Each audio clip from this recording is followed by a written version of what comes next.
Welcome to the ASTV Sports Show. My name is Drew Jensen. I'm here for another episode brought to you by TOVI Hockey. Thank you so much for sponsoring the channel, TOVI Hockey. I've got a great episode for you today. I say that every time, but this one's going to be especially special. I know this guy very personally. I've known him for a few years, and we're going to be discussing a sport that doesn't necessarily get touched upon too much on this channel. So I'm excited to kind of bring you some spotlight content on it. Obviously, we're in lockdown mode right now, but fear not, we're still here. I'm still here providing some great content in the sporting universe. So if you have a story, if you have something you'd like to share, you can get a hold of me at this lucky ducky banner. Let me find it here. Boom. If you have a sport, story, a player, a coach, a mom or dad, something cool, a memory that you'd like to share of the 2020 or 2019 sports season or other seasons, get a hold of me at that email below. I'd love to hear from you and talk to you about your experiences.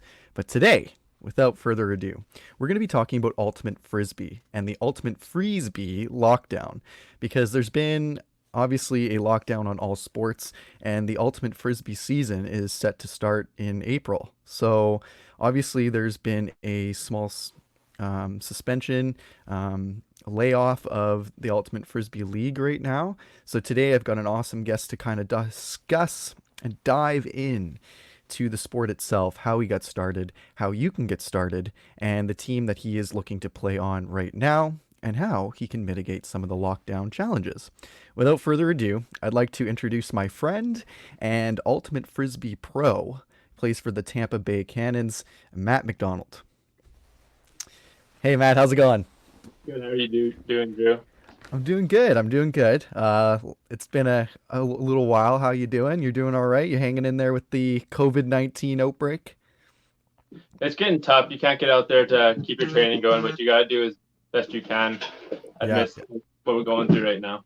yeah, exactly. You can kind of only do what you can do right now inside. You can't really go outside and hit the gym or do any of that. We're gonna talk a little bit about that with an advisor a little bit later on another episode. So if you're interested in finding out what players are doing right now, feel free to tune in. But interested to see what you're doing. So I guess give a little information about yourself. Tell us what team you're playing for. I already kind of spoiled it, but a little bit of history about yourself. Yeah, so I'm playing with the Tampa Bay Cannons in the AUDL right now. That's the pro team I'm playing for currently, and then I also play on the club team here in Winnipeg, which is also a really exciting, talented team that I'm really happy to be part of. That's awesome. How did you get started in Ultimate Frisbee? I know we went to high school together. I know we went to St. Paul's, and I know Simon Garfinkel was sort of starting a lot of that stuff at St. Paul's at the time with Balmoral Hall too, in Winnipeg. How did that invitation sort of fall in your lap? Were you interested to begin with? Were you, because I know you're a football player. We should probably tell everybody as well. Ultimate Frisbee is like an amalgamation of so many different sports put together. You've got like a little bit of football involved. You've got a little bit of handball with the stops and starts. It's definitely a really cool sport, but you played football too, so you're coming in with that previous history as well. Yeah, so I started in grade 10 in 2012 with the St. Paul's and BH mixed team. Now that league has grown quite a bit now, so there's a middle school team there's middle school teams around the league as well as the high school division. So Okay. there's definitely a lot of exposure now for younger kids to get into it, which wasn't quite there when I was first getting into the sport. So the sport has grown immensely in the last few years. I started in grade 10 because I wanted to play with some of my friends, and not all my friends could play football with on my team. So Ultimate was a great place where we could all play. There's no cuts. Anyone who wanted to play was able to play. So that was a lot of fun being out there, and then also socializing with the ladies at Balmoral Hall. It was kind of a good experience because at St. Paul's, you're just with your own friend group, but being able to branch out and be with another school was really, really fun.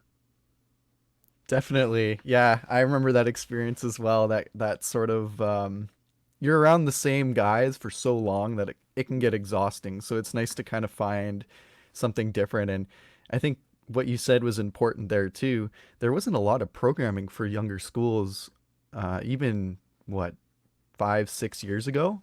So you said that there's middle school teams now that are starting up as well. What's the admission process like to get started in Ultimate? Like, is it obviously it's started by like a team captain. They kind of set up a team. Like, how does that work? Yeah, so for the younger people playing in middle school, at high schools and middle schools, it'll often be run by the school. And usually at this level, there are no cuts. So it's really inclusive for anyone who wants to come out and play that's available.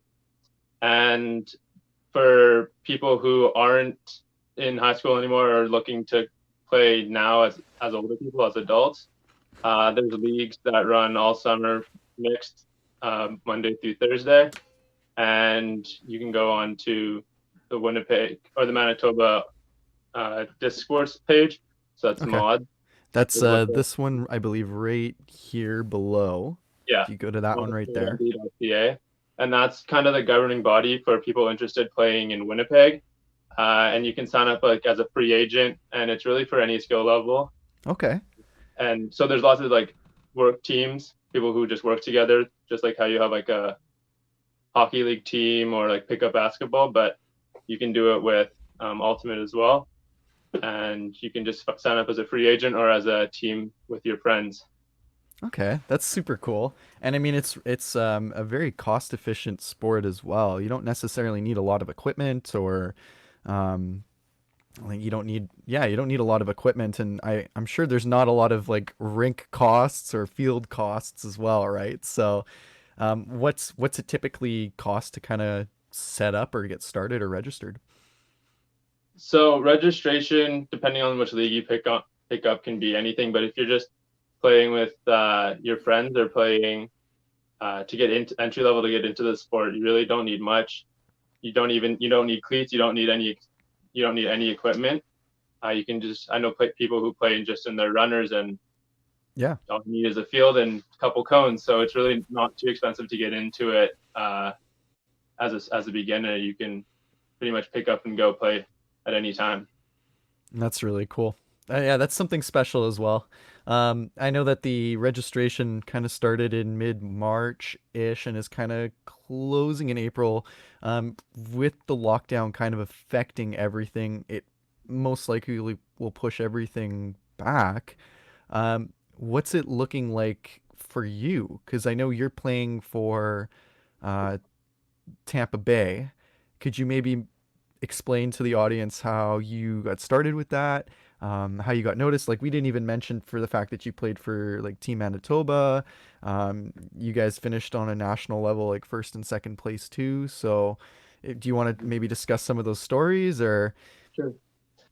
So I have been playing with our men's touring team for the last couple of years, which we're playing at the highest level. We play against a lot of the top teams in the pro league. They make club teams to continue playing throughout the summer. So I've had a bit of exposure playing against those guys for the past couple of years.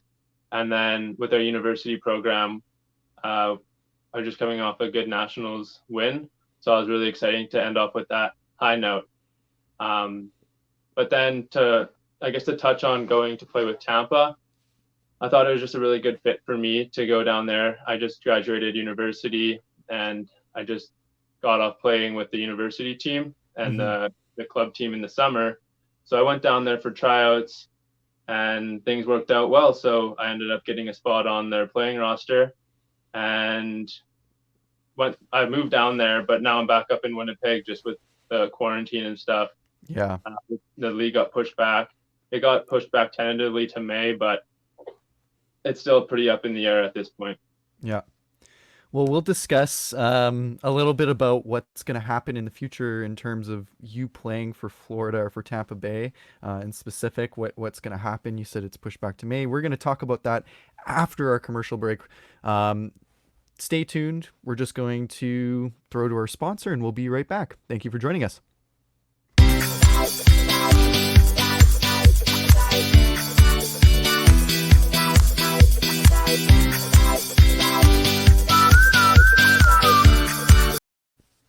All right, welcome back to the ASTV Sports Show. My name is Drew Jensen. I'm joined by Matt McDonald, the Tampa Bay Cannons Ultimate Frisbee player. Today we're talking about Ultimate Frisbee and the Ultimate Frisbee Ultimate Lockdown. What the hell is the future for Ultimate Frisbee in sports with this freaking COVID-19 shit happening? Yeah, I'm going to swear. I don't care. It's pissing me off, man. I'm on like, what day is it in quarantine? I'm going nuts. Yeah, I'm going nuts. It's been quite a ride. There's nothing to watch on TV, so it's been tough not being able to watch sports or play sports. So basically, the league got shut down just like every other professional league in the country right now, and we all got sent home, and we're just waiting it out, hoping that this will pass and we can get our season going here, Nope. 2020. No kidding. You're just like, hey, staring at your watch, staring at the calendar. You're like, hey, anytime this shit can kind of just simmer down and we can get back on the field, it'll be good.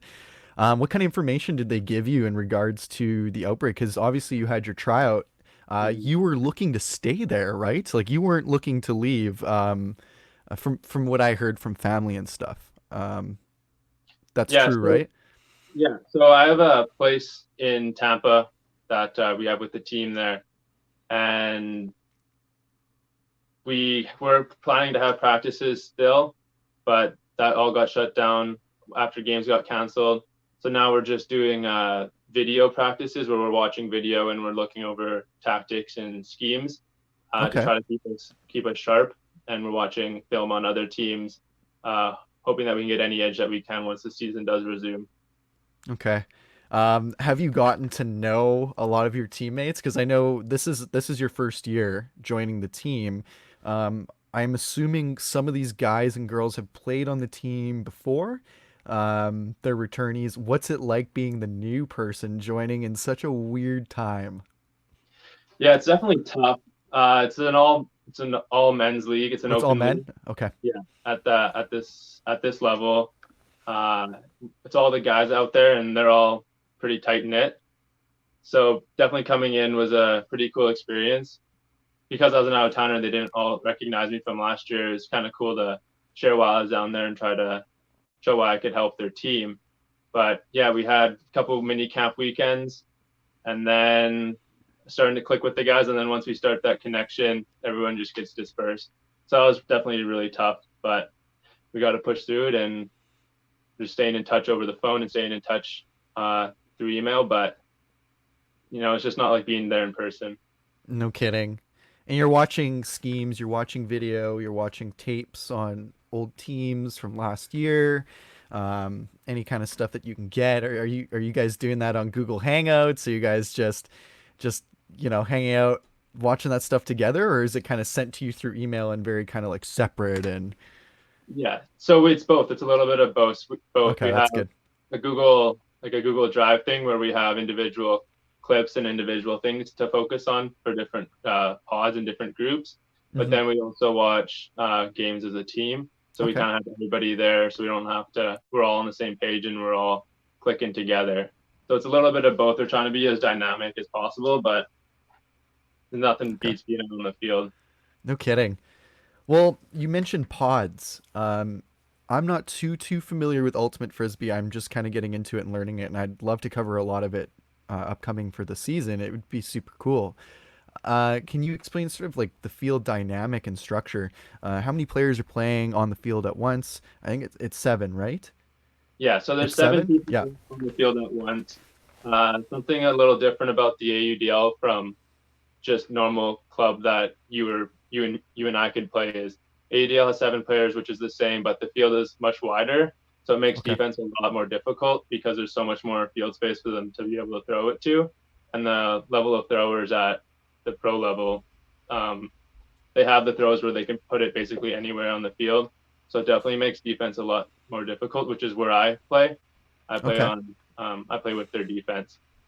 So we try to go over techniques to try to limit where the disc can get moved and look at different kind of zones compared to man. Sometimes you play man, sometimes you play zone, depending on the scenario. So that's something that we try to look at and try to visualize through video right now because we can't get out there actually in practice. Okay. So obviously being a new person, they aren't giving you previous tape of yourself. You're more so looking at teams that Tampa played last year and how the defense core as a whole, I'm assuming, can kind of get better. What's one area that you sort of specialize in? I know you're pretty quick, so Yeah, so I've been playing since 2012, so I've been playing for almost 8 years now.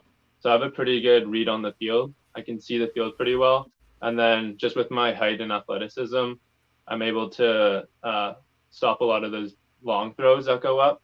So I'm not typically stuck in the backfield guarding like the shifty quick guys. I'm usually in the open field trying to get in the lanes where the disc is being thrown and protecting basically the end zone. okay. So you're like the sort of like the bigger defensive guy making Yeah. those big grabs, big interceptions, big Mhm. snags. Are you serving at all too, like throwing jackhammers? Is that your role? Is that someone else? What are you up to? Yeah. So when we get the turnover, um, we try to score quickly. So really, our team is kind of special that all of our players have the ability to throw any throw, and our coach staff is happy with us being able to throw anything. So lots of times we'll be limited on what we can throw, but our coaches like basically us throwing all those fancy throws that most teams don't like to throw. So it's fun being part of that kind of dynamic. Nice. Um, if the point does get long, though, if we get the turnover, because we start on defense and then we're running around for 5 minutes, we get the turnover. So we're usually pretty gassed. So often at the pro league, they'll call a timeout and then switch our offensive players in. Okay. Because you can only switch on a timeout and on a new point. Okay. So So points it's can get it's too long very like and on the go. yeah. So often, like once we get the turnover, uh, we'll switch the offense in, and then they'll get their time to shine, and they get all like the highlights, all the points, all the goals. When it's really the D that's going out there and grinding, and putting in all that hard work. Yeah. Well, they say the best offenses is a really good defense too. So if you're there to kind of keep the score low or not there at all, I mean, it Mhm. gives the offense that ability to be aggressive and make those, like you said, those special sort of trick plays that teams aren't necessarily expecting because they're like, what the hell? He just threw it behind his back type thing, Yeah, or under his leg, or like through his legs or something, right? Or through my yeah. legs, like what the hell? Like, I'm assuming stuff like that, but Oh, all the time, all the time. well, it's good because I mean it's stuff like that that puts you're unreadable then, which is If you open your throwing capabilities, then it's not just the standard thing, which can be read easy. If you're throwing all this trick throws, it really opens up the field and keeps the defense honest, which is tough for me sometimes, but it's good yeah. for. Well, you said with a wider field too, it kind of offers a little bit more play in terms of throws and placement Mhm. too. So, how do you know how wide a field is? Like, So we play in the AUDL. We play on a NFL size field, so it's the full holy width. cow. Yeah, it's the full width of the NFL field, and then full length as well. So it's quite a big field for seven on seven people running around. Lots of open space, lots of amazing plays. So get your cardio set up for Yeah, May here, and you'll be good to go. Basically, yeah. That's that's what we're awesome. working on with this with the lockout. We're just trying to keep our cardio up, keep our physical endurance up, not sitting on the couch too long and letting ourselves waste here. We're just ready to go, and now we got to keep it going. Yeah, it's the. I had a discussion with Darnell Duff from the Dub Network, who covers the WHL. He covers the Wheat Kings and the Ice, and he was even saying, yeah, it's the players who are going to seize the moment and sort of power through and rise above this garbage, who are really gonna kind of shine and make that difference for the following seasons. So that's all you can do. Yeah, no, that is all you can do. You can only be in control of what you are in control of. And right now it's your fitness, and that's about it. Exactly. Yeah. Well, we're going to throw to another commercial break. Thank you for staying tuned with us, audience, for the ASTV Sports Show. We're going to go to a quick break with our commercial sponsor. Stay tuned. We're going to talk to Matt McDonald a little bit about more about Ultimate Frisbee, but more importantly, some of his teammates, his experiences so far, where those people are from, how he's sort of taking care of himself during the lockdown. And yeah, we will be right back. Thank you very much for joining us.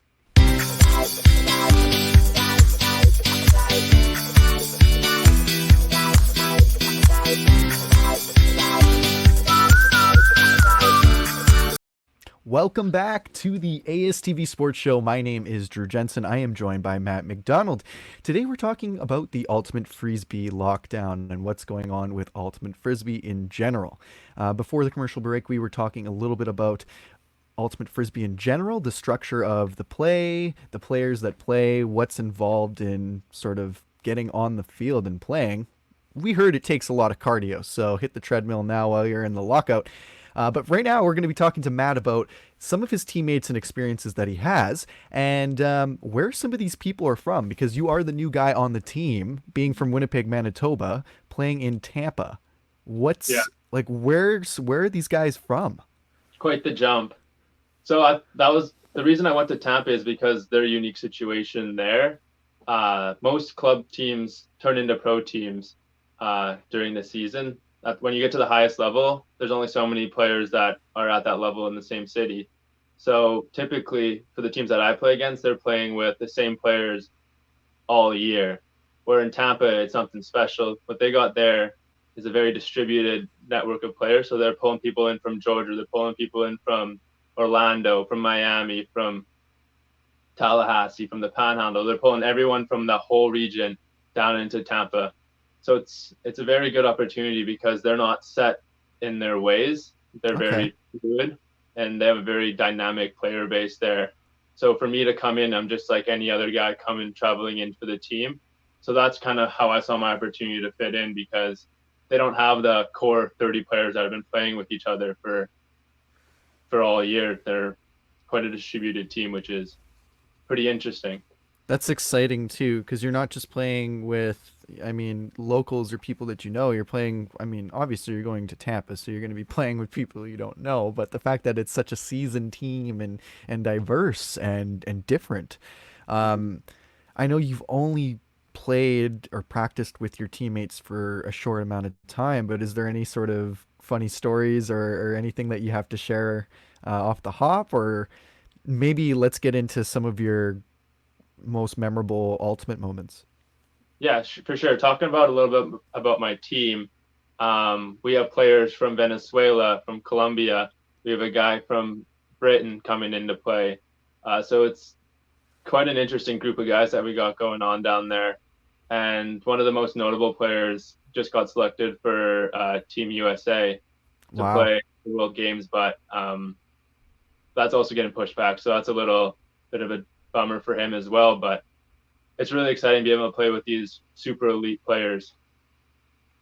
That's pretty exciting. Definitely for sure. I mean, it's not every day that you're playing a sport with someone from Venezuela or against someone from Venezuela. That that's really cool. Yeah. Um, in terms of Florida, you mentioned like they have a unique situation. Why Florida? What drove you to decide to play for this team, other than Mhm. it being a very sort of diverse Yeah. program? Well, with Florida, they're often overlooked because they've been in one of the toughest divisions in AUDL for the past couple of years. So they're right there, but not quite good enough to make playoffs. And this year, with the restructuring with all the divisions, it looks like they're going to be a breakout team. So that was really exciting to try to hop into before or while they're flying under the radar. Being able to get into that team now when we're going to have this breakout season was something that was really exciting. And also, who wouldn't want to go to Florida to play Frisbee, right? Exactly, yeah. Somewhere super hot and nice and Mm-hmm. almost tropical in a sense too, right? So that's awesome. For schedule wise, what's a schedule look like for the Tampa Bay Cannons? How much do you practice? How much are you going to be playing? Like, what's that going to look like? Yeah. So for the playing schedule, it's almost every week. We have a couple of bye weeks, but the games are on weekends. And then in our division, we'll play against teams like Raleigh from North Carolina, Atlanta, Georgia, Pittsburgh, Pennsylvania, Philadelphia, Pennsylvania. and DC. Those are all the teams in our division. So we have a couple uh, weeks where we'll fly out to their home stadiums, and they'll come play at our home stadiums. So it's quite a national event. Like, we're traveling all over the place to different parts of the country. We're not just playing other Florida teams. Like, this is the premier top league you can play in. So you're playing against city's best, region's best. So it's a lot of travel, but a lot of exciting places you get to go as well. That's really, really cool. I mean, obviously you haven't experienced it yet. What are your thoughts going into the season? I know it's potentially locked down right now. Are you nervous? Are you excited? What is one thing that you know that you have to work on for this upcoming season? Yeah, it's a lot of emotions just trying to stay in it, even though it keeps getting pushed back, pushed back. But you got to keep your hopes up that the season is going to go through, and it looks like, and they're trying everything they can to push it through, because usually the season goes from April, ends in July. So there is a little bit of leeway to push it into end of August, early September, Yeah. where we're not pushed right back to snow. We're able to play, and we have a little bit of leeway there at the end of August and September to get those games in, maybe a couple of extra double headers, which will be exciting for the fans to watch, getting a little bit more ultimate crammed into a tighter window. But it looks like there's going to be some changes going to have to be made to the schedule, but we're hoping that the season still goes through as planned. Okay, right on. So they're doing their best to keep you in the loop, everyone else as well. Obviously, you're still doing the training as we mentioned before the two commercial breaks. What are you doing personally, though, to keep sane during this COVID-19 bullshit? Yeah. What's Matt McDonald doing um, Well, to stay unlike, sane? unlike some of the guys, I don't have a home gym in my house, so I got to make do with what I can, try to get outside, just in like the yard, maybe go for a run, do some body weight stuff. But you're missing the gym when you don't realize how much you miss it until you can't have it, right? So just trying to get out onto the road, do some road work, and then do some body weight stuff. But it's been a struggle. Yeah, yeah. Is there a piece of advice that you could give to somebody looking to get into Ultimate? I know that we now have leagues available for middle school aged players. Mhm. Uh, we mentioned the high school leagues are already available. What's something of advice that you could give? Maybe one area that you struggled in, that you had to Mhm. persevere and push past in your career.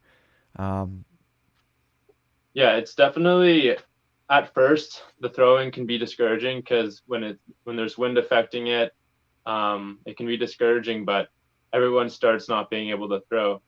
Uh, so that's like the one kind of hurdle people got to get past, is that you just no one's gonna get upset because everyone's been there. Everyone's had struggles throwing, but just getting a disc in your hand and just getting out there and throwing it with the buddy can really lead to a lot of special things.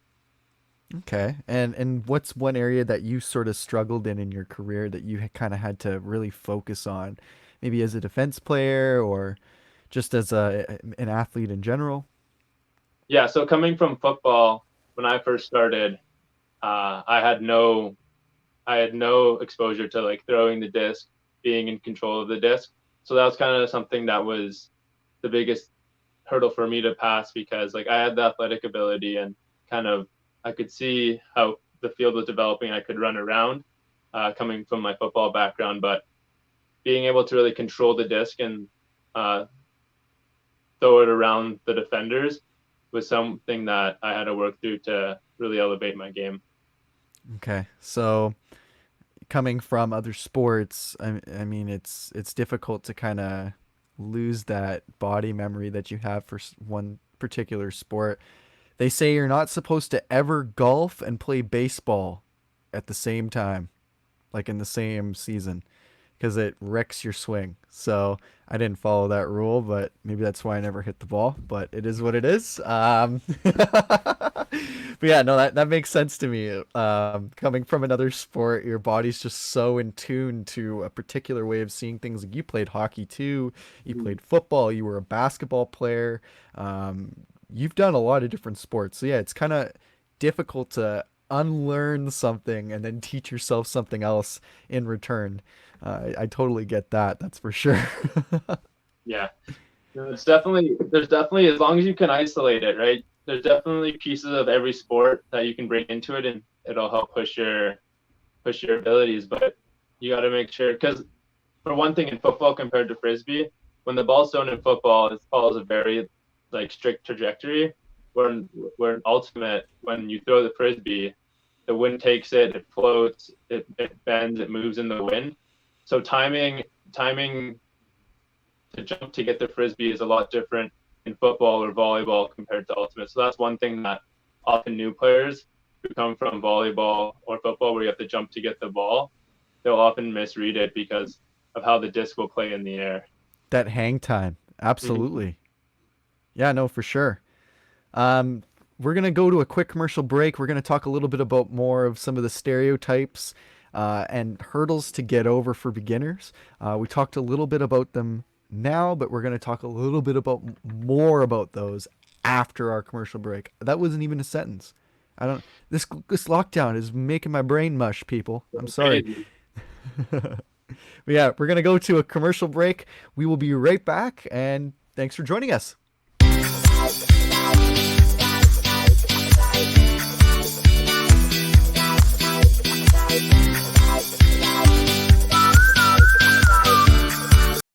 All right, we're back. That's right. Hello. Thank you for coming back. I've tried to give my brain a bit of a sort out there on break. I think I can put together a sentence like a normal person. My name is Drew Jensen. We're here on the ASTV Sports Show, a show that knows no bounds. We go beyond the chalk, we go beyond the blue lines, the red lines, we go beyond the paint. We're ASTV Sports Show. Today we've got Matt McDonald on the show to talk about the ultimate Frisbee lockdown and what the hell is going on right now in the world.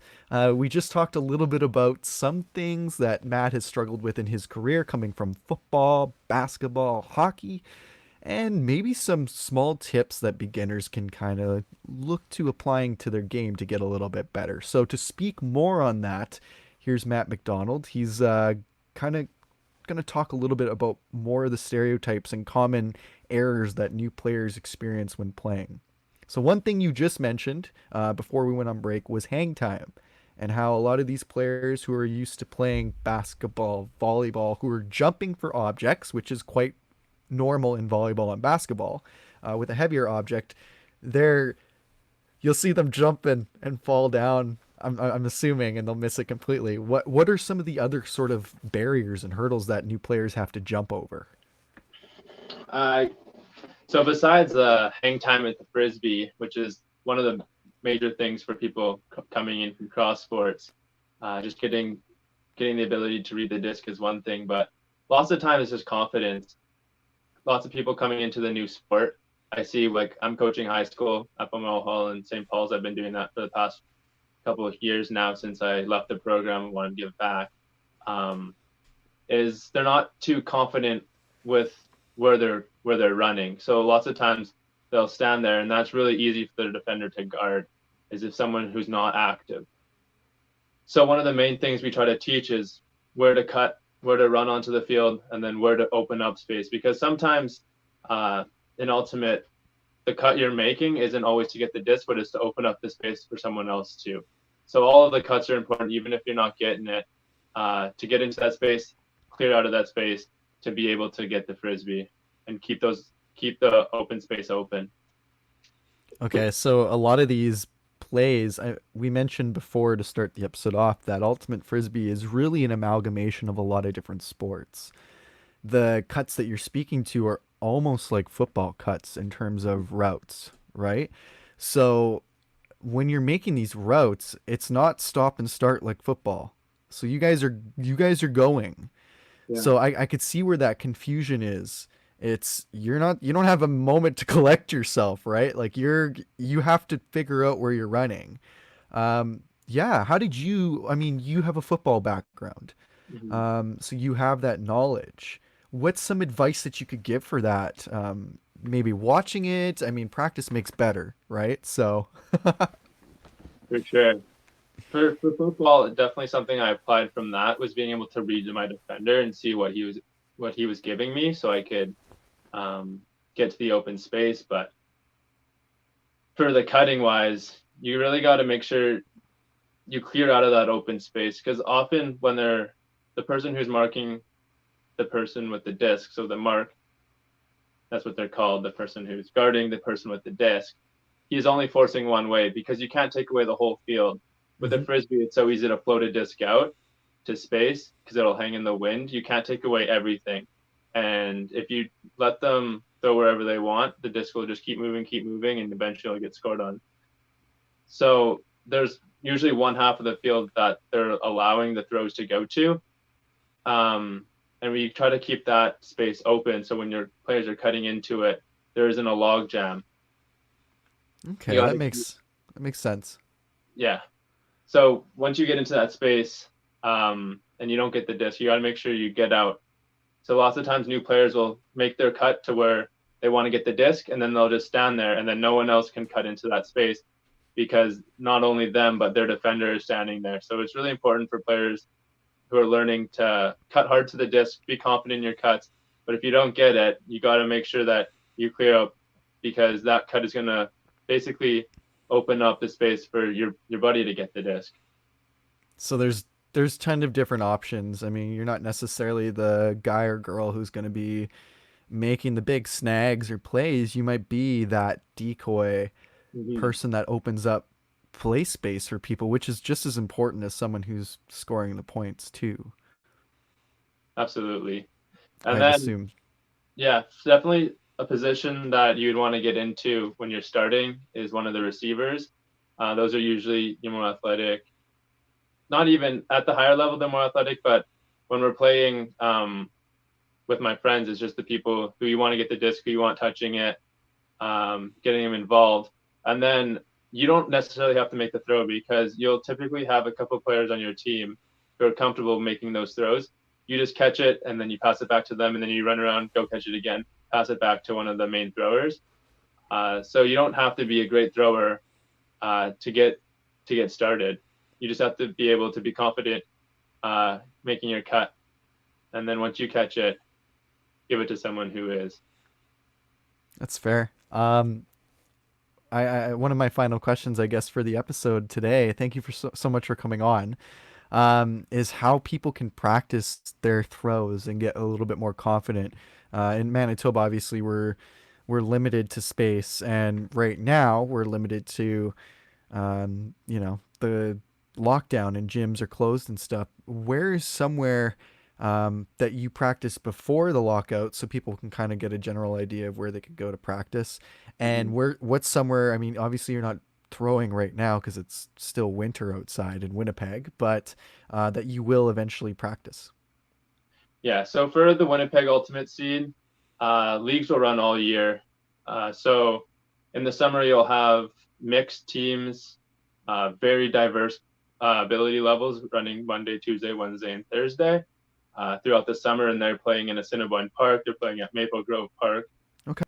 In St. Vital. They're playing in Kildonan Park. So there's lots of field space all over uh, that makes it accessible for really anyone to get playing.